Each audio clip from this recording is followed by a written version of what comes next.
কিছুদিন আগে আমার একটা অ্যাক্সিডেন্ট হয়। আমার গাড়িটা অ্যাকচুয়ালি আমার একটা ভাই চালাইতেছিল, আমি বাসা থেকে বের হই আর অ্যাক্সিডেন্টটা আমার একদম চোখের সামনেই হয়। অ্যান্ড এই যে দেখতে পারতেছেন এই গাড়ির অবস্থা খুবই খারাপ অবস্থা। রাইট সাইডের এয়ার ব্যাগ বের হয়ে গেছে।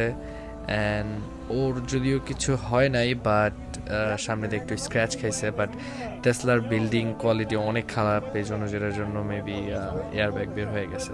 সো এখন যা হবার হয়ে গেছে, কিছু করার নাই। এখন ছবি টবি তুলতে হবে, কারণ ইন্স্যুরেন্সে প্রুফ করতে হবে যে আমাদের কোনো দোষ ছিল না।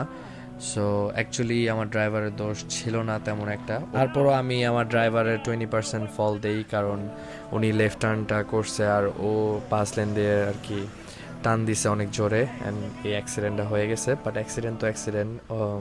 পুলিশ কল দিই আমরা, দেন ওইখান থেকে গাড়ি মুভ করে আমি অ্যাস্টোরিয়াতে নিয়ে আসি একটা গ্যারেজের নামটা আমি এখন রিভিল করতেছি না, আমার গাড়ির কাজ চলতেছে এখনও। সো এই গ্যারেজ কেমন কাজ করে আপনাদের সাথে আমি পরবর্তী ভিডিওতে দেখাবো কি অবস্থা।